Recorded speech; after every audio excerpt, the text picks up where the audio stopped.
12 अप्रैल का current affairs शुरू किया करते हैं। ठीक है, 12 अप्रैल 2024 दैनिक समसामयिक। ठीक है, तो पहला हेडलाइंस क्या है, सबसे पहले हेडलाइंस को देखेंगे। तो क्यूएस, ठीक है, क्यूएस वर्ल्ड यूनिवर्सिटी रैंकिंग आ गई है 2024 को। तो भारत है दुनिया का चौथा सबसे बड़ा अनुसंधान उत्पादक देश। ठीक है, फर्स्ट टाइम देखे क्यूएस वर्ल्ड यूनिवर्सिटी रैंकिंग में कुछ अच्छा न्यूज आपको देखने को मिला है। ठीक है, चिली की बेरा सिरुबिन प्रयोगशाला में स्थापित होगा दुनिया का सबसे बड़ा डिजिटल कैमरा। ठीक है, LSST क्या नाम है, तो चिली की बेरा सिरुबिन प्रयोगशाला में स्थापित होगा पृथ्वी का सबसे बड़ा डिजिटल कैमरा, जिसका नाम क्या है, LSST। ठीक है, आप चलेंगे चुनाव आयोग ने सुविधा पोर्टल को लॉन्च किया था, चुनाव आयोग ऑन द रॉक। ठीक है, बार बार पोर्टल को लॉन्च कर रही है, अब फिर से एक पोर्टल को लॉन्च कर दिया, सुविधा पोर्टल को। ठीक है, कार्बन मेजर्स रिपोर्ट के अनुसार 2016 के बाद से सऊदी अरामको है दुनिया का शीर्ष ग्रीन हाउस गैस उत्सर्जक। ठीक है, तो सऊदी के अरामको की बात करेंगे, तेल की कंपनी, बहुत बड़ी कंपनी है, तो इसके ऊपर भाई top greenhouse gas imitator since 2016 से है। ठीक है, इसको ध्यान में रखना है। ठीक है, भारत ने लगातार 5वीं बार WTO में चावल सब्सिडी के लिए लागू किया शांति खंड। ठीक है, तो भारत चावल के ऊपर सब्सिडी दे रही है। ठीक है, और WHO कहता है भाई साहब किसी भी कृषक पदार्थ पे या फिर किसी भी चीज पे सरकार को सब्सिडी नहीं देना चाहिए। सरकार को सभी ट्रेड को मतलब क्या करना चाहिए, अपने अधिकार क्षेत्र से मुक्त रखना चाहिए, जिससे मतलब विश्व में समान स्तर पे समान ट्रेड हो सके। ठीक है, भगवान शिव और देवी पार्वती के मिलन की स्मृति में पूरे राजस्थान में मनाया गया गणगौर त्योहार। ठीक है, तो सबसे पहले तो आप लोग जानते हैं से भाई गणगौर त्योहार कहाँ पे मनाते हैं, तो राजस्थान में मनाते हैं। और गणगौर त्योहार जैसे भगवान पार्वती, सॉरी, देवी पार्वती और भगवान शिव का क्या होता है, मिलन की स्मृति में मनाया जाता है। ठीक है, कन्नड़ कवित्री ममता सागर ने जीता वाव अंतर्राष्ट्रीय साहित्य पुरस्कार। वाव अंतर्राष्ट्रीय साहित्य पुरस्कार किसने जीता है, तो ममता सागर ने जीता है, जो कि मतलब कन्नड़ भाषा की क्या है, कवित्री है। ठीक है, ध्यान में रखेंगे। सड़क परिवहन और राजमार्ग मंत्रालय ने वर्ष 2023-24 में 12,349 किलोमीटर राष्ट्रीय राजमार्गों का निर्माण किया है। ठीक है, this man deserve at least of Bharat तक। ठीक है, ग्रेट पर्सनालिटी। ठीक है, ध्यान में आपको रखना है। तो आप चलेंगे, अंतर्राष्ट्रीय नारकोटिक्स कंट्रोल बोर्ड ने भारत की जगजीत पावाडिया को तीसरे कार्यकाल के लिए नियुक्त कर दिया है। ठीक है, यह भी आप ध्यान में रखेंगे। भारतीय अमेरिकी गोल्फर अक्षय भाटिया ने जीता बेलोरो टेक्सास ओपन का खिताब। ठीक है, तो अक्षय भाटिया की संबंध किससे है, ध्यान में रखेंगे। ठीक है, अक्षय भाटिया का संबंध किससे है। ठीक है, तो गोल्फर राजीव भाटिया को जानते हैं, तो राजीव भाटिया को, राइटर राजीव भाटिया राइटर है क्या? राजीव भाटिया को जानते हैं कि अक्षय कुमार का मूल नाम है राजीव भाटिया। ठीक है, अक्षय कुमार जो एक्टर है उनका नाम राजीव भाटिया है। वैज्ञानिकों ने पृथ्वी के नीचे 700 किलोमीटर दूर खोजा एक विशाल महासागर खोज लिया है। ठीक है, ध्यान में रखेंगे। अब चलेंगे चीजों को जरा डिटेल्स में लेके। क्यूएस वर्ल्ड यूनिवर्सिटी रैंकिंग 2024 के अनुसार भारत को अनुसंधान उत्पादन में वैश्विक स्तर पे कौन सा स्थान मिला है, तो क्या बताएंगे, चौथा स्थान मिला है। ठीक है, कौन सा स्थान मिला है, चौथा स्थान मिला। QS world university ranking 2024 London के द्वारा जारी किया जाता है। शोध अनुसंधान उत्पादक देश में पहले नंबर पे चीन है, दूसरे नंबर पे यूएसए है, तीसरे नंबर पे यूएके है, और फिर आते हैं हम लोग, जो कि हम लोग का स्थान कितना है, चौथा नंबर का। ठीक है, यूनिवर्सिटी की बात करेंगे तो एमआईटी यूनिवर्सिटी की बात करेंगे, एमआईटी। ठीक है, जिसको मैसाच्यूसेट्स यूनिवर्सिटी की बात करेंगे, यूएसए का पहला नंबर पे है। जैसे हमारे यहाँ आईआईटी जाने का सपना होता है, उसी तरह यूएसए की विद्यार्थी का एमआईटी जाने का सपना होता है। आईआईटी का कॉन्सेप्ट कुछ ना कुछ एमआईटी से मिलता जुलता है। ठीक है, और काफी टफ होता है। ठीक है, भारत में बात करेंगे आईआईटी बॉम्बे जो है पहले नंबर पे है, लेकिन पहले नंबर पे होने के बावजूद भी 149 नंबर पे, तो सोच सकते एमआईटी और भारत के आईआईटी में कितना दूर दूर का मतलब अंतर है। ठीक है, ध्यान में रखेंगे। चलिए, अब हम बात करते हैं आगे। थर्ड रैंक की बात करेंगे तो भाई साहब हमारा रैंक जो है, थर्ड रैंक जो है यूनिकॉर्न में आ गया है। जेम में भी हमारा रैंक की बात करें तीसरा है। भ्रष्टाचार की बात करें, करप्शन में हम लोग काफी बढ़िया प्रदर्शन कर रहे हैं, 93 नंबर पे है। जेंडर इक्वलिटी में बात करेंगे तो 108 नंबर पे है। ठीक है, और साथ में अगर एचडीआई की बात करेंगे तो सबसे पहले यूएनडीपी के द्वारा जारी किया जाता है, यूनाइटेड नेशन डेवलपमेंट प्रोग्राम के द्वारा जारी किया जाता है। और एचडीआई में हमारी रैंक की बात करेंगे तो कितने हैं, 134। आप बोलोगे एचडीआई में क्या क्या चीज को ध्यान में रखा जाता है, तो सबसे पहले प्रति व्यक्ति आय, उसका जीवन प्रत्याक्षा और साथ में साक्षरता, तीन चीजों का आधार बनाकर ठीक है एचडीआई इंडेक्स जारी किया जाता है। साक्षरता जिसको लिटरेसी बोलते हैं, जीवन प्रत्याक्षा ठीक है, मतलब जीवन प्रत्यक्षा को, लाइफ एक्सपेक्टेंसी रेशियो और पर कैपिटा इनकम जिसको प्रति व्यक्ति आय बोलते हैं, तीनों के आधार पे आपको जारी होता है एचडीआई। ठीक है, जिसमें हमारी रैंक कितनी है, 134 है। ठीक है, हैप्पीनेस की बात करेंगे, भुखमरी सॉरी खुशी में हमारी रैंक की बात करेंगे 126 है। तो शांति में भी हम लोग ठीक ठाक प्रदर्शन कर रहे हैं, हमारी रैंक मतलब क्या है, मतलब 126 ही है। ठीक है, भुखमरी की बात करेंगे, हमारी रैंक मतलब क्या है, 111 है।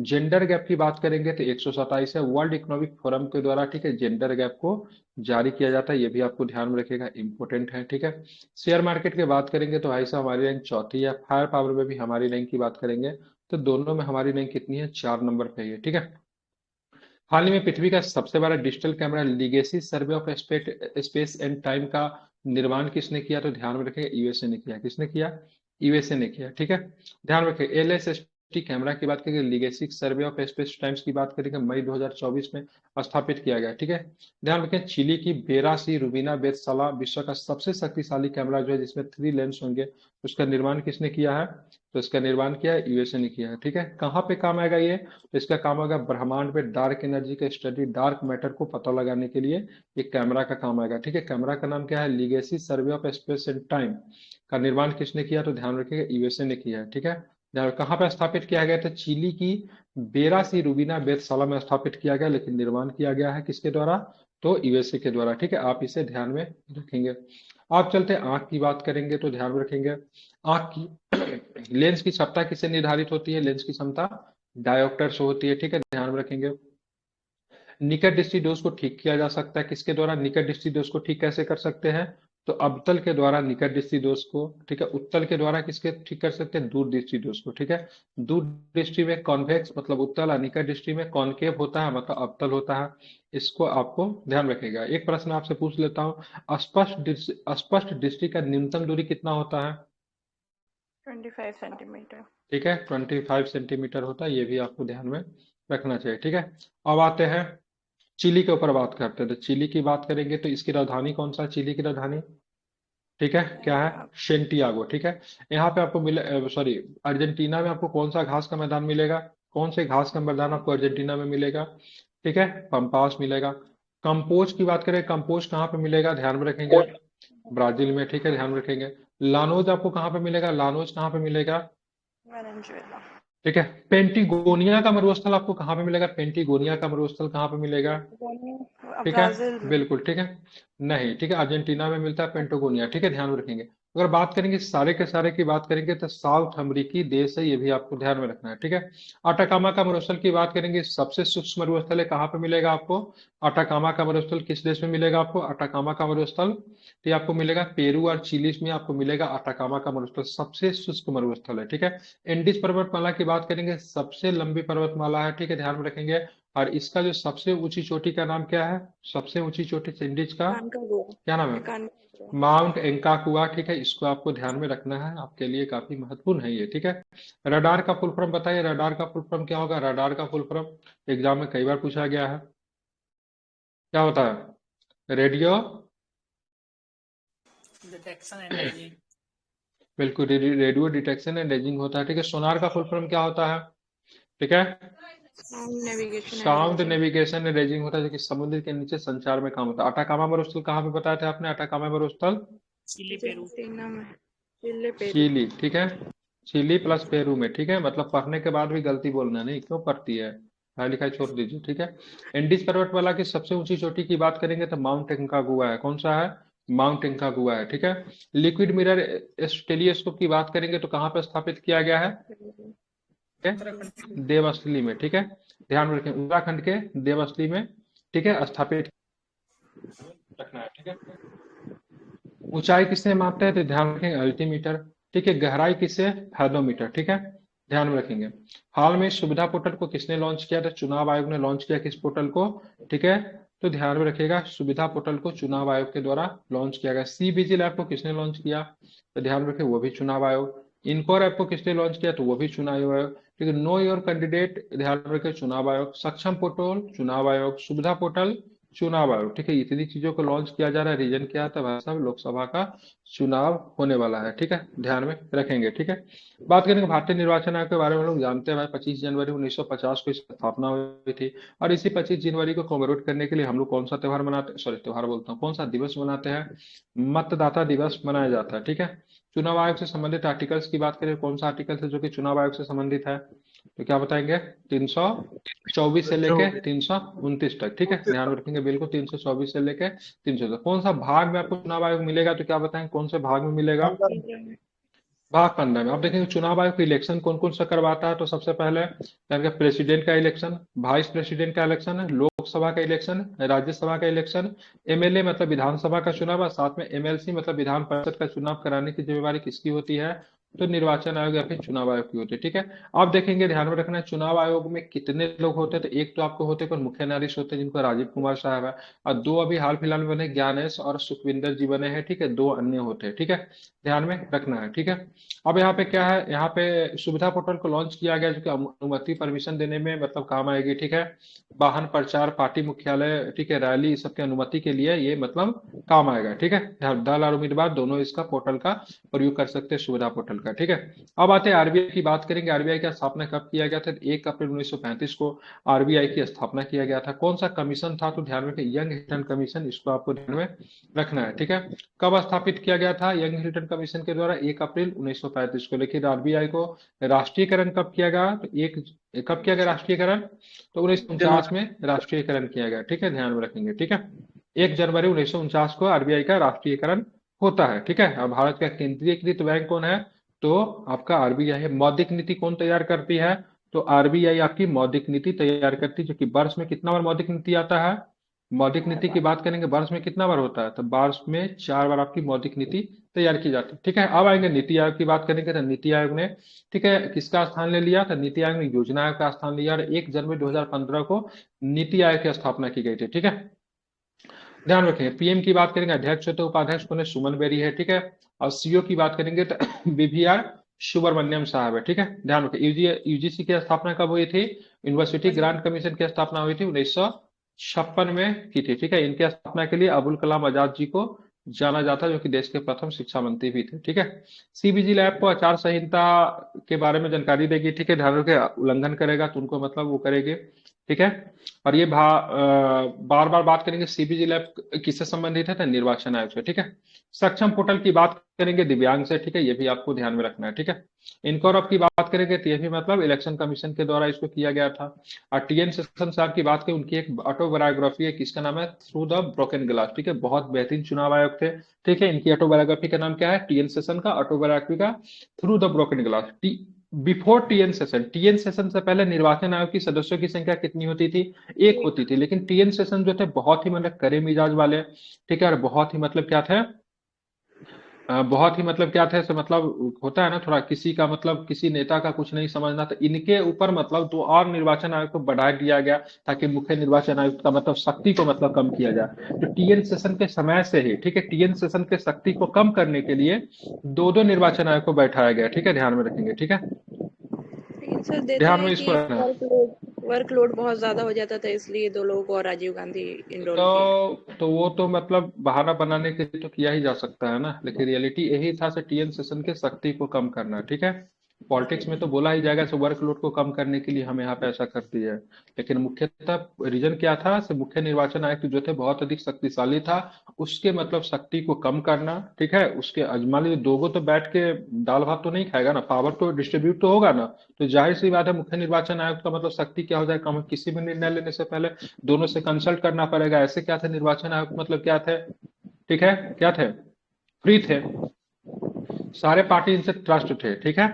यहाँ तक कि लालू यादव ने कहा था मतलब सेशनवा को, ठीक है, भैंसी में बैठा के गंगा नदी में धकेल देंगे, ठीक है। लालू यादव को टीएन सेशन के प्रति वो है, ठीक है, क्योंकि बहुत सारे नेता को इन्होंने तंग किया था, ठीक है। और इनको ये भी मिला था, क्या नाम था इनका, फिलीपींस की सरकार के द्वारा जो दी जाती है एशिया का नोबेल प्राइज, वो भी आपको टीएन सेशन रमन को दिया मैक्सेस गया था, है। ठीक है। रमन मैग्सेसे अवार्ड भी टीएन सेशन को मिला हुआ है, ठीक है, ये भी आपको ध्यान में रखना है, ठीक है। टीएन सेशन राष्ट्रपति का चुनाव भी लड़े थे, ठीक है, ये भी आपको ध्यान में, लेकिन चुनाव हार गए थे, ठीक है। राष्ट्रपति के चुनाव तक टीएन सेशन लड़े थे, बेस्ट पर्सनालिटी, ठीक है, ब्यूरोक्रेट में इनसे बड़ा ब्यूरोक्रेट आज तक कोई पैदा नहीं लिया, ठीक है। एक राष्ट्र एक चुनाव की बात करेंगे, ध्यान में रखिएगा, एक समिति बनी थी, जिनको हेड कौन कर रहे थे, तो कोविंद साहब इनको हेड कर रहे थे, ठीक है। अब broken the through the broken glass, ठीक है, ध्यान में रखेंगे, थ्रू द ब्रोकन ग्लास क्या है, तो किनकी है, टीएन सेशन की ऑटोबायोग्राफी है, ठीक है। अब आते हैं हाल में ही जारी कार्बन मेजर्स रिपोर्ट के अनुसार 2016 के बाद से दुनिया के शीर्ष ग्रीन हाउस गैस का उत्सर्जक कंपनी कौन बनी है, तो सऊदी की अरामको बन गई है, ठीक है, ध्यान में रखेंगे, इंपॉर्टेंट है। कार्बन मेजर्स रिपोर्ट 2016-2022 के अनुसार बात करेंगे तो CO2 के उत्सर्जन में 80% को मतलब कम किया है, ठीक है। जीवाश्म ईंधन की बात करेंगे और साथ में मतलब सीमेंट उत्पादन का, ठीक है, सब में, ठीक है। अब वर्ल्ड की बात करेंगे, 3 शीर्ष देशों की पेट्रोल कोयला में मतलब काम करते, सऊदी अरब है, ठीक है। उसके बाद मतलब सऊदी अरब का अरामको हो गया, उसके बाद गजप्रोम रूस की कंपनी है, कोल इंडिया भारत की है, ठीक है। इन लोगों ने मतलब क्या किया था, शीर्ष देश है जो कि मतलब ग्रीन हाउस की तरफ बढ़ रहा है, कार्बन उत्सर्जन को कम करने में काम किया है, ठीक है। अब चलते हैं सऊदी अरब की अरामको कंपनी, ध्यान में रखिएगा, बहुत बड़ी कंपनी है सऊदी की अरामको, ठीक है। अब शुद्ध शून्य कार्बन उत्सर्जन का लक्ष्य भारत ने कब तक रखा है, तो क्या बताएंगे, भारत ने लक्ष्य को रखा है 2070 तक। विश्व का लक्ष्य की बात करेंगे तो 2050 तक है, ठीक है। कॉप की बात करेंगे, कॉप कॉप का फुल फॉर्म क्या होता है, सबसे पहले यही बता दीजिए, कॉप का फुल फॉर्म क्या होता है, कॉन्फ्रेंसेस ऑफ पार्टी होता है, ठीक है, ध्यान रखिएगा। स्थापना कब हुआ था, कॉप का स्थापना कब हुआ था, तो कॉप का स्थापना की बात करें बर्लिन कॉन्फ्रेंस में किया गया था, ठीक है। पहला कॉप जो हुआ था बर्लिन कॉन्फ्रेंस में, कब हुआ था कॉप पहला, 95 में। 1995 में। इस बार जो भी हाल फिलहाल में जो कॉप हुआ, कितने नंबर का कॉप था, 28वां था। 28वां नंबर का कॉप था, ठीक है। कहाँ पे हुआ 28वां नंबर का कॉप, यूएई। यूएई में हुआ। 29 नंबर का कॉप कहाँ पे होगा, अजरबैजान में। अजरबैजान में होगा, ठीक है, ध्यान रखिए। 27 नंबर की कॉप की बात करेंगे, शर्म अल शेख में हुआ था, इजिप्ट में हुआ था। 28 की बात करेंगे, यूएई में हुआ था, सुल्तान अल जबेर साहब जो थे इनके अध्यक्ष थे, ठीक है। कॉप 15 की बात करेंगे तो मॉन्ट्रियल कनाडा में है, जो कि किससे संबंधित है, तो जैव विविधता से संबंधित है, कॉप 15, ठीक है, ध्यान में इसको रखना है, ठीक है। अब चलेंगे मॉन्ट्रियल प्रोटोकॉल की बात करेंगे, 16 सितंबर 1987 के हुआ था, ओजोन परत के लिए जानी जाती है, सीएफसी की वजह से, मतलब ओजोन परत का मतलब क्या होता है, क्षरण होता है, ठीक है। क्योटो प्रोटोकॉल की बात करें 1997 में हुआ था, कॉप 3 जो था 1997 में हुआ, ठीक है, जहां पे ग्रीन हाउस गैस को मतलब इमिशन को मतलब कम करने की बात की गई। लेकिन प्रश्न एग्जाम ये नहीं पूछता क्योटो प्रोटोकॉल का, वह पूछता क्योटो प्रोटोकॉल के जो थ्योरी को था उसको लागू कब से कब किया गया, तो 1997 तो हुआ, लेकिन इसको लागू किया गया 2005 से, ठीक है। ये तारीख इंपॉर्टेंट है, महत्वपूर्ण है, आप इसे क्या रखें, याद रख ले, ठीक है। तो क्या बताएंगे, क्योटो प्रोटोकॉल के लागू कब किया गया था, 2005 से, ठीक है। पहला पृथ्वी सम्मेलन की बात करेंगे, ठीक है, ध्यान रखेंगे, रियो डी जेनेरो में हुआ था, 1992 में हुआ था, ठीक है। और यहीं पे मतलब जो क्या चीज को रिस्पॉन्ड किया, एजेंडा 21 को अपनाया गया प्रथम पृथ्वी सम्मेलन के दौरान, ठीक है। दूसरा पृथ्वी सम्मेलन की बात करेंगे 2007 2000 सॉरी 1997 में होता है। और तीसरा वाला पृथ्वी सम्मेलन होता है 2002 में होता है, इसलिए पृथ्वी सम्मेलन को कभी कभी +5 सम्मेलन के नाम से भी जानते हैं, ठीक है, क्योंकि 5-5 वर्षों पे हुई थी, ठीक है। 92 में, 97 में, 2002 में, ठीक है। यूएनईपी की बात करेंगे, इसकी स्थापना 5 जून 1972 को हुई है, और ये आपको मिलेगा नैरोबी में मिलेगा, UNEP United Nation Environment Programme, मुख्यालय कहाँ पे, नैरोबी में है।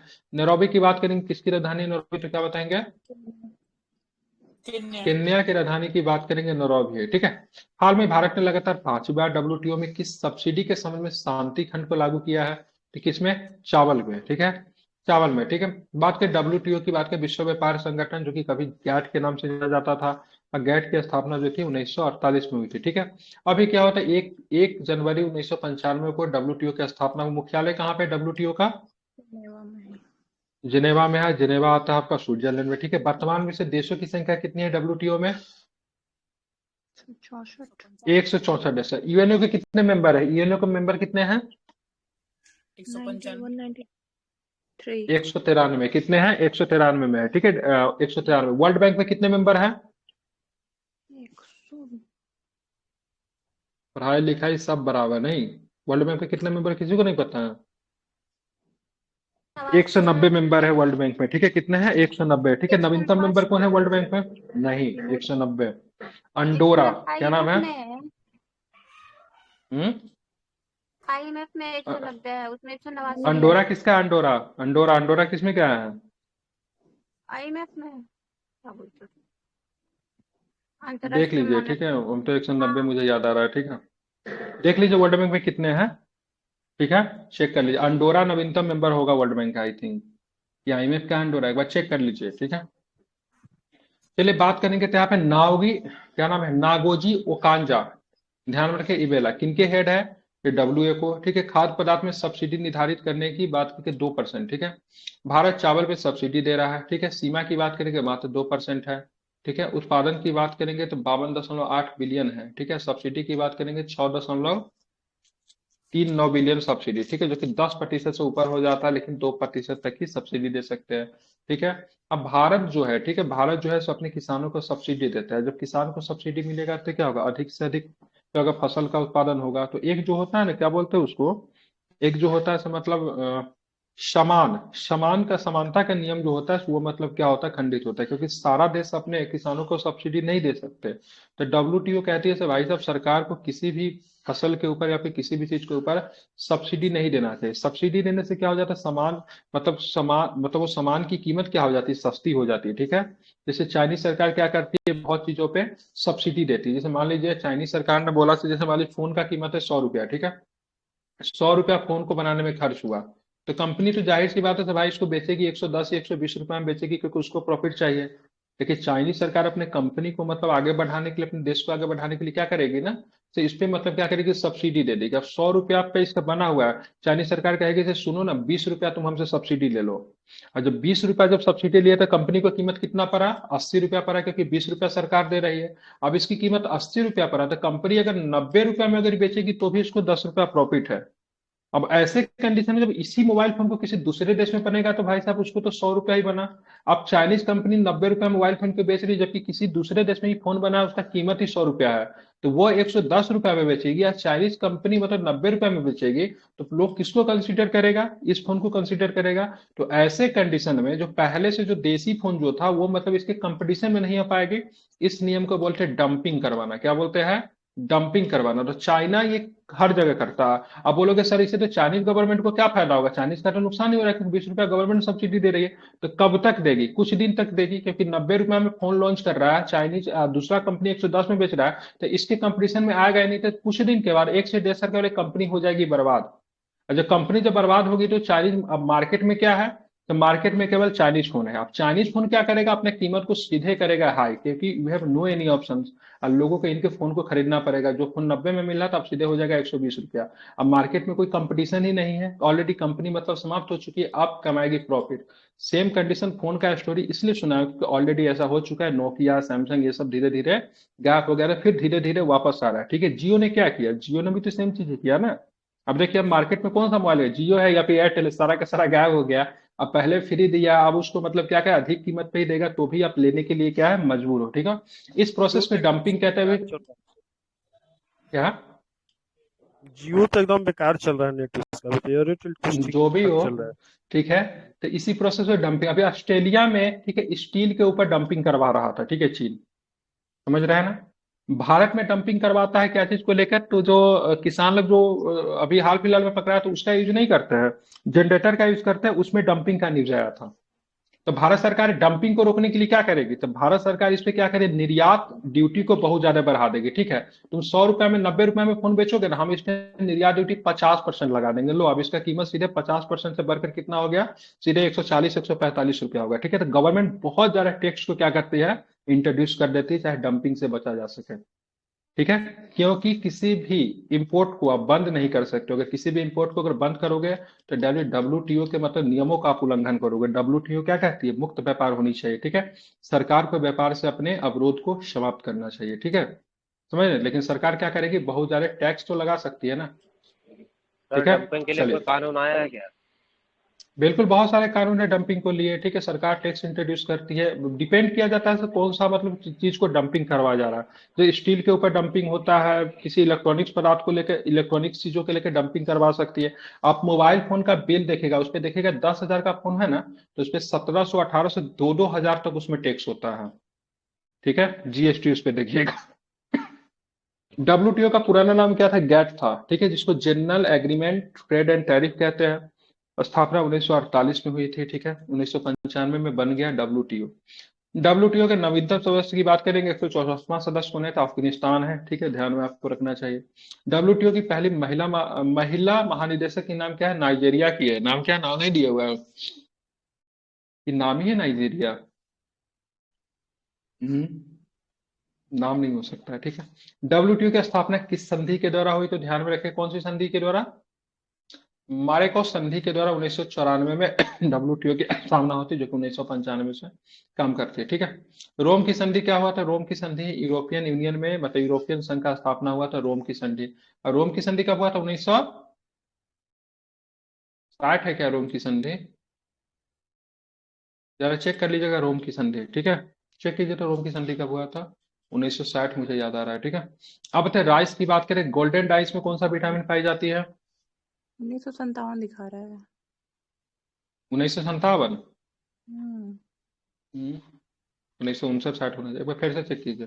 पॉलिश चावल में मतलब कौन से विटामिन की कमी पाई जाती है, विटामिन बी का, ठीक है। अब चलते हैं हाल में 18 दिवसीय, ठीक है, गणगौर त्योहार कहाँ पे मनाया गया, तो गणगौर त्योहार कहाँ पे मनाते हैं, तो ध्यान रखिए राजस्थान में। गणगौर त्योहार आप लोग जानते हैं, ठीक है, राजस्थान के चतुर्माह में 18 दिन का होता है, ठीक है। क्या होता है, तो ये मतलब देवी देवी पार्वती और महादेव का मिलन होता है, ठीक है, ध्यान में रखेंगे। बसंत का आगमन का प्रतीक है गण प्लस गौर, गण का मतलब महादेव होते हैं, गौर का मतलब बात करेंगे तो देवी गौरी, मतलब माता पार्वती, दोनों का महादेव और देवी पार्वती का क्या होता है, मिलन होता है, ठीक है, ध्यान में रखेंगे। अविवाहित महिला जो होती है श्रेष्ठ पति मिले, इसके लिए इसका पूजा करते हैं। विवाहित महिला की बात करेंगे पति के दीर्घायु के लिए, मतलब दोनों कंडीशन में महिला को ही करना है, पॉइंट टू बी नोटेड, ठीक है। अविवाहित मतलब श्रेष्ठ पति मिले, और विवाहित की बात करेंगे पति के दीर्घायु के लिए ये त्योहार मनाया जाता है, ठीक है। अब बात करेंगे गणगौर, गणगौर में भी गुलाबी गणगौर होता है, ठीक है, ध्यान में रखेंगे। तो ध्यान में रखेंगे कहाँ पे होता है, नाथ द्वार, ठीक है, नाथ द्वार राजस्थान में क्या स्थापित किया गया, नाथ द्वार राजस्थान में, तो इनको बोलते हैं विश्वास स्वरूप, क्या होता है, विश्वास स्वरूप, ठीक है। गणगौर जयपुर उदयपुर में इन सब जगहों पे सेलिब्रेट किया जाता है बिना ईसर, क्या लिखा हुआ है, बिना ईसर की गणगौर, मतलब भगवान शिव बिना जैसलमेर में सेलिब्रेट किया जाता है। मतलब गणगौर का मतलब ना काफी गुलाबी गणगौर है, बिना ईसर का गणगौर है, इस सब कुछ अलग अलग जगहों पे मतलब सेलिब्रेट किया जाता है, ये आपको ध्यान में रखना चाहिए। देखिए इसी तरह का कुछ होता है। आप चलेंगे नवरेह की फेस्टिवल कहाँ पे मनाते हैं, नवरेह का फेस्टिवल कहाँ होता है, जम्मू कश्मीर में, ठीक है। सरहुल आदिवासी समाज के द्वारा मनाया गया त्योहार है, कहाँ पे मनाते हैं, सरहुल झारखंड। झारखंड में। गुड़ी पड़वा कहाँ पे मनाते हैं, महाराष्ट्र में। हॉर्नबिल फेस्टिवल कहाँ पे मनाते हैं, नागालैंड में, ठीक है। चिकल कालो फेस्टिवल की बात करिए, कीचड़ में लोटपोट होके खेलते हैं लोग, कहाँ पे, गोवा में। शिग्मो फेस्टिवल की बात करेंगे वो भी गोवा में। लाइट हाउस की बात करेंगे वो भी गोवा में। अंडूरी फेस्टिवल की बात करेंगे तो एक तरह का होता है अंडूरी मक्खन भी है ना, ठीक है, उत्तराखंड में। ये किनका त्योहार है, ध्यान में, किनका त्योहार है, तो श्री कृष्ण जी से संबंधित है, ठीक है। बथम कुंभा की बात करेंगे तेलंगाना में, बुनालू की बात करेंगे वह भी तेलंगाना में, ठीक है। ऊंट महोत्सव की बात करें बीकानेर में बनाया जाता है। और ऊंट के कला को कौन सा कला बोलते हैं, ऊंट के ऊपर जो किया जाता है इसको बोलते हैं उस्ता कला। उस्ता कला को क्या मिला है, तो GI टैग मिला है, ठीक है, बिल्कुल, हाँ। हाल में ही वाव वाव अंतर्राष्ट्रीय साहित्य पुरस्कार से किसे सम्मानित किया गया, ममता सागर जी को किया गया, ठीक है। ममता सागर कौन है, तो कवित्री है, किस भाषा की है, तो कन्नड़ भाषा की कवित्री है, ठीक है। ममता सागर बेंगलुरु के रहने वाली है, ठीक है, ध्यान में रखेंगे। कौन प्रदान किया, अबुजा में इनको ये तो वाव वाव जो क्या अवार्ड जो है अबुजा में मिला। अबुजा क्या है, तो नाइजीरिया की राजधानी है, ठीक है। अंतर्राष्ट्रीय साहित्य पुरस्कार वाव दिया गया, वैश्विक लेखक संगठन की तरफ से दिया जाता है, अबुजा में मिला, जो कि नाइजीरिया की राजधानी है, ठीक है। प्रभा वर्मा चर्चा में रहे, सरस्वती सम्मान मिला है, किस भाषा के कवि है प्रभा वर्मा, क्या बताएंगे, मलयालम। मलयालम भाषा की कवि है, ठीक है, ध्यान में रखें। मिशेल टेलग्रेंट की बात करेंगे तो मिशेल टेलग्रेंट क्या है, एबेल पुरस्कार इनको मिला। एबेल पुरस्कार किसमें मिलता है, तो गणित का नोबेल कहते हैं, एबेल को कहते हैं, ठीक है, ध्यान रखिएगा। बीना बीना अग्रवाल को पहली बार, ठीक है, क्या मिला है, तो ग्लोबल इनइक्वालिटी रिसर्च अवार्ड मिला है, ठीक है, क्या लिखा हुआ, इनइक्वालिटी है ना, ध्यान में रखें। क्या नाम है इनका, तो बीना अग्रवाल, ठीक है। अब आते हैं आगे, ठीक है। भारत रत्न की बात करेंगे, 5 लोगों को दिया गया, किनको किनको मिला भारत रत्न, तो जानते MS स्वामीनाथन, कर्पूरी ठाकुर जी, PV नरसिम्हा राव, लाल कृष्ण आडवाणी जी को मिला, चौधरी चरण सिंह को मिला। चौधरी चरण सिंह किसान नेता, देश के प्राइम मिनिस्टर रहे। अडवाणी साहब की बात करें, देश के उप प्रधानमंत्री रहे, गृह मंत्री रहे, राम मंदिर के आंदोलन के लिए जाने जाते हैं। PV नरसिम्हा राव की बात करें, द ग्रेट पर्सनालिटी, ठीक है, भारत में इन्हीं के समय, ठीक है, LPG आया। कर्पूरी ठाकुर की बात करेंगे तो इन्होंने मुंगेरी लाल कमीशन को मतलब नियुक्त किया, ठीक है, बिहार के 2 बार के मतलब क्या रहे, ठीक है, मुख्यमंत्री रहे, गरीबों के मसीहा के रूप में जाने जाते। मुंगेरी लाल कमीशन को नियुक्त किया था, जो कि मतलब पिछड़े वर्ग के आरक्षण की बात करती थी। साथ में मैट्रिक परीक्षा में, ठीक है, इंग्लिश न रहेगा उनको हटाने का काम किसने किया था, कर्पूरी ठाकुर जी ने ही किया था, ठीक है। पहला विधानसभा का चुनाव होता था, पहले विधानसभा का चुनाव भी इन्होंने जीता था, ठीक ठीक है, ध्यान में रखेंगे। एम एस स्वामीनाथन की बात करेंगे तो 100 वर्ष की आयु, 99 आई थिंक 100 वर्ष की आयु में इनका निधन होता है। ठीक है, किस लिए जाने जाते हैं तो आप लोग जानते हैं, भारत में हरित क्रांति के लिए जाने जाते हैं। ठीक है, पद्म विभूषण भी 5 लोगों को मिला, पद्मा सुब्रमण्यम जी को मिला, बैजंती माला को मिला, दोनों को दोनों भारतनाट्यम से है। वेंकैया नायडू को शामिल, वेंकैया नायडू को किया गया पब्लिक के सर्विस के लिए दिया गया। ठीक है, देश के मतलब क्या रखे गए, ठीक है, देश के उपराष्ट्रपति रहे। ठीक है, चिरंजीवी साहब को मिला, जो कि मतलब क्या है, तो क्या है, चिरंजीवी एक्टर है, और साथ में रामचरण जो कि आरआर वाले एक्टर है, उनके पप्पा जी है। बिंदेश्वरी पाठक की बात करेंगे, समाज सुधारक के लिए बिंदेश्वरी पाठक, मरणोपरांत इनको दिया गया। बिहार के अररिया, बिहार के किस जिला से आते हैं, हाँ? किधर से आते हैं? वैशाली से है या अररिया से है? ध्यान रखें, जिला का नाम मुझे नहीं याद आ रहा लेकिन इन्होंने मैला ढोने के प्रति इन्होंने आंदोलन चलाया था। ठीक है, और सुलभ शौचालय के मतलब क्या होते हैं, सुलभ इंटरनेशनल के सॉरी जनक है। ठीक है, सड़क परिवहन और राजमार्ग मंत्रालय ने वर्ष 2023-24 में कितने किलोमीटर राष्ट्रीय राजमार्ग का निर्माण किया, तो 12,349 किलोमीटर का। ठीक है, एक दिन में बात करेंगे तो 34 किलोमीटर राष्ट्रीय राजमार्ग का निर्माण किया गया, जो कि बहुत बड़ी संख्या है। सड़क परिवहन राजमार्ग मंत्रालय के हेड जो है नितिन गडकरी के। ठीक है, ध्यान में रखेंगे, द मैन ऑन डेस्टिनी। ठीक है, नेशनल हाईवे की बात करेंगे तो 2023-24 में 12,349 किलोमीटर का निर्माण किया गया, जो कि एक वर्ष में सेकेंड सबसे बड़ा रिकॉर्ड है। ठीक है, 2020-21 में हाईएस्ट नेशनल हाईवे का बात करेंगे निर्माण किया गया था, जो कि 13,327 किलोमीटर का निर्माण किया। क्यों निर्माण किया गया था आपको पता है, 2020-21 में क्या था, कोविड था। कोविड के दौरान सड़कें पे मतलब गाड़ी नहीं चलती थी, पूरा सड़कें खाली होता था, इसलिए जमकर काम हुआ देश में। कोविड के समय में देश का सबसे ज्यादा विकास हुआ, मानो या ना मानो, इसका बहुत बड़ा उदाहरण अभी आप लोग पढ़ रहे हो यहाँ पे। ठीक है, इसका भी कहीं ना कहीं से श्रेय मतलब ऑनलाइन पढ़ाई को कोविड को ही जाता है। ठीक है, तो कोविड जैसी आपदा समय समय पे आते रहनी चाहिए। ठीक है, ध्यान में रखेंगे। ठीक है, इससे क्या होता है, देश का विकास होता है, हमारा हेल्थ सेक्टर, हमारा एजुकेशन सेक्टर, ये सब काफी अप हो गया है। ठीक है, ध्यान में रखेंगे। अब आते हैं धौला सदिया ब्रिज की बात करेंगे। पहले इनको भूपेन हजारिका के नाम से जान, भूपेन हजारिका क्या था, असम के लोक गायक है। ठीक है, इनको मिला हुआ है, क्या मिला हुआ है, तो इनको भारत रत्न से इनको सम्मानित किया गया। ठीक है, भूपेन हजारिका पुल, जिनको धौला सदिया के नाम से जानते हैं, असम में मिलेगा। ठीक है, क्या होता है, तो असम को अरुणाचल प्रदेश से जोड़ देता है, किस नदी के ऊपर है, तो लोहित नदी के ऊपर बना हुआ, जो कि ब्रह्मपुत्र की सहायक नदी है। ये पुल को, ठीक है, सामरिक दृष्टि से अगर बात करेंगे तो बहुत ही ज्यादा योगदान है।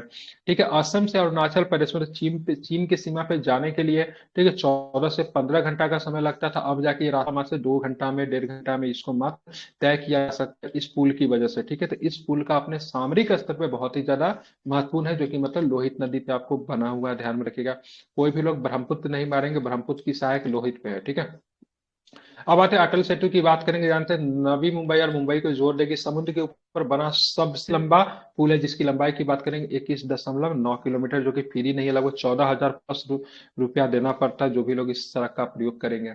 सुदर्शन सेतु की बात करें, गुजरात में बना ही सबसे लंबा केबल ब्रिज है। ठीक है, देश का अर्थव्यवस्था का ये सब क्या है, जड़ है। ठीक है, भारत का सबसे लंबा राष्ट्रीय राजमार्ग की बात करें वर्तमान में कौन है, तो ध्यान रखें NH 44 है। ठीक है, बहुत साल पहले तो कौन हुआ करता था, NH 7 हुआ करता, लेकिन NH 7 प्लस और भी राष्ट्रीय राजमार्ग को जोड़कर बना दिया गया NH 44। ठीक है, ध्यान में रखेंगे। ठीक है, आप चलेंगे देश में लंबाई की दृष्टि से सबसे छोटा राष्ट्रीय मार्ग कौन है, तो सबसे छोटा राष्ट्रीय मार्ग एनएच की बात करेंगे, एनएच का क्या नाम है, इसका 47 है, जो कि कोची के वेलिंगटन आइलैंड से निकलती है। ठीक है, कहाँ से निकलती है, कोची के वेलिंगटन आइलैंड से निकलती है। NH 47A, NH 44 की बात करेंगे, द लार्जेस्ट सबसे बड़ा है। ठीक है, ध्यान में रखेंगे। हाल में अंतर्राष्ट्रीय नारकोटिक्स कंट्रोल बोर्ड ने किसे तीसरे कार्यकाल के लिए चुना गया, तो किसे चुना गया, जगजीत पावरिया को चुना गया। ठीक है, हरेंद्र सिंह तो जानते ही है, महिला हॉकी टीम के मतलब क्या बने हैं, क्या बने हैं। ठीक है, तो कोच बन गए। ठीक है, श्रीनिवास पलिया की बात करेंगे तो विप्रो के सीओ और एमडी बने हैं।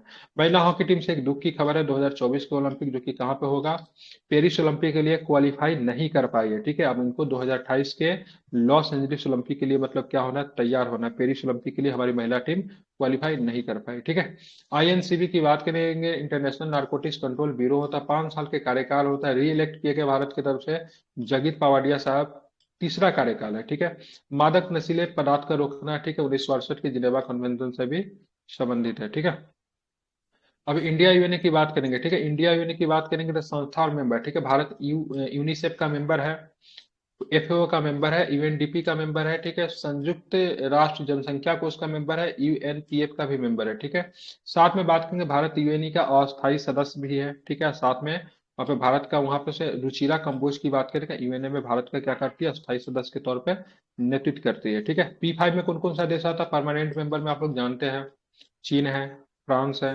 अमेरिका है, इंग्लैंड है, और कौन है, रूस है। कौन है, रूस है, जिनके पास क्या होता है, निषिद्ध का अधिकार होता है।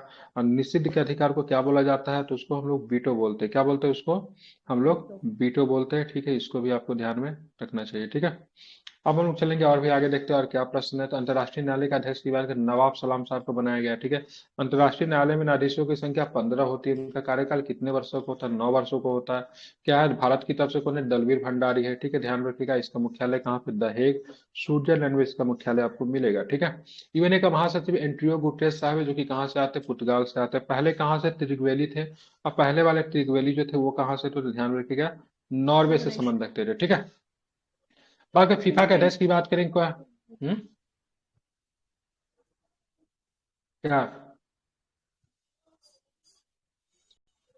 फीफा का अध्यक्ष की बात करें, एनफिटोनो साहब है। ठीक है, खेल व्यक्तिगत पुरस्कार दिया गया है। ठीक है, फीफा का अध्यक्ष एनफिटिनो। ठीक है, खेल का व्यक्तिगत पुरस्कार किसे दिया गया, यूएई को दिया गया है। ठीक है, ध्यान में रखेंगे। ठीक है, विश्व विश्व यूएई ने खेल का व्यक्तिगत पुरस्कार दिया है, एनफिटिनो को दिया है। ठीक है, विश्व बैंक का अध्यक्ष की बात करें, अजय बंगा साहब कभी मास्टर कार्ड में हुआ करते थे। हाल में ही बेलेरो टेक्सास गोल्फ ओपन का खिताब किसने जीता, तो अजय भाटिया ने जीता। ठीक है, पंकज अडवाणी की बात करें, संबंध किसे, स्नूकर से है।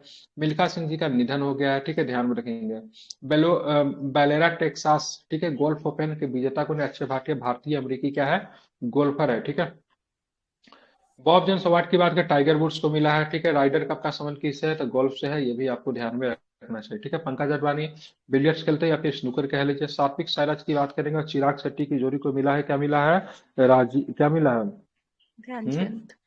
मेजर ध्यानचंद खेलरत्न पुरस्कार मिला है। ठीक है, इन दोनों का जोड़ी जो है बैडमिंटन के लिए जाने जाते हैं। ठीक है, चिराग शेट्टी भी बैडमिंटन से है। रोहन बोपन्ना साहब टेनिस से 43 वर्ष के ऊपर आयु में ऑस्ट्रेलिया ओपन का डबल जीता है। शीतल देवी साहिवा को जानते हैं, पैरा तीरंदाज है, चुनाव आयोग का पीडब्ल्यूडी का इन्वेस्टर बनी है। ठीक है, ध्यान, जम्मू कश्मीर की रहने वाली है, अर्जुन पुरस्कार से सम्मानित की गई है। ठीक है, वैज्ञानिकों ने पृथ्वी के नीचे 700 किलोमीटर दूर खोजा विशाल महासागर, मतलब महासागर भी खोज लेते पृथ्वी के 700 किलोमीटर नीचे जाने पे, तो महासागर आपको देखने को मिलती है। ठीक है, और देखिए, हाल में हुरुन ग्लोबल यूनिकॉर्न इंडेक्स 2024 में भारत को कौन सा स्थान मिला, तो भारत में तीसरा स्थान मिला। भारत में कुल 67 यूनिकॉर्न है। ठीक है, जब 1 बिलियन अमेरिकी डॉलर जब हो जाता है, ठीक है, तो उसको यूनिकॉर्न के, उस स्टार्टअप को यूनिकॉर्न की दर्जा दी जाती है। ठीक है, आईपीएल जो है हमारा से क्या बन गया, 10 यूनिकॉर्न के बराबर बन गया, जिसको बोलते हैं, क्या बोलते हैं, डेकाकॉन बोलते हैं। ठीक है, जिसकी स्टार्टअप 10 यूनिकॉर्न के बराबर चला जाए उनको क्या बोलेंगे, डेकाकॉन। ठीक है, हाल में दिवंगत नोबेल पुरस्कार विजेता पीटर हेग्स ने किसका आविष्कार किया था, तो गॉड पार्टिकल्स का आविष्कार किया था। 94 वर्ष की आयु में इनका निधन हो गया।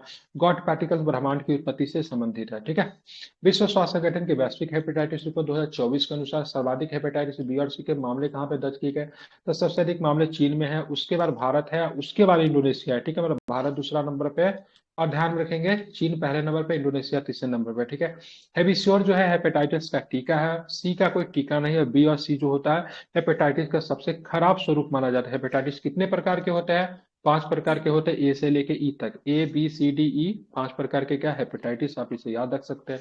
हाल में यूरोपीय मानवाधिकार न्यायालय ने पहली बार जलवायु संकट संबंधी मामले में किसके विरुद्ध फैसला सुना दिया, तो स्विट्जरलैंड ने। क्या कहा वहां पे, तो कहा स्विट्जरलैंड ने जलवायु परिवर्तन से निपटने के लिए अथक प्रयास नहीं किए, क्योंकि वहां पे हीट वेव की संभावना देखी गई। ठीक है, हाल में यूएसए का प्रतिष्ठित जॉन एल जैक्स स्वीगेट जूनियर पुरस्कार से किसे सम्मानित किया गया, तो हमारे इसरो को दिया गया। ठीक है, किस क्षेत्र में दिया जाता है, अंतरिक्ष अन्वेषण के लिए दिया जाता है ये पुरस्कार, ये भी आपको ध्यान में रखना चाहिए। ठीक है, हाल में नई स्वर्ण समर्थित मुद्रा जीक को किसने लॉन्च किया, जिम्बाब्वे ने लॉन्च किया है। क्योंकि जिम्बाब्वे में क्या आ चुका है, तो आपको ध्यान में रखेंगे क्या आ चुका है, तो वहां पे इन्फ्लेशन। ठीक है, मुद्रा स्फीति। ठीक है, हाल में भारत का पहले निजी पृथ्वी अवलोकन, ठीक है, ध्यान में रखेंगे, टीसैट 1 को किसने लॉन्च किया, तो टाटा समूह ने लॉन्च कर दिया है।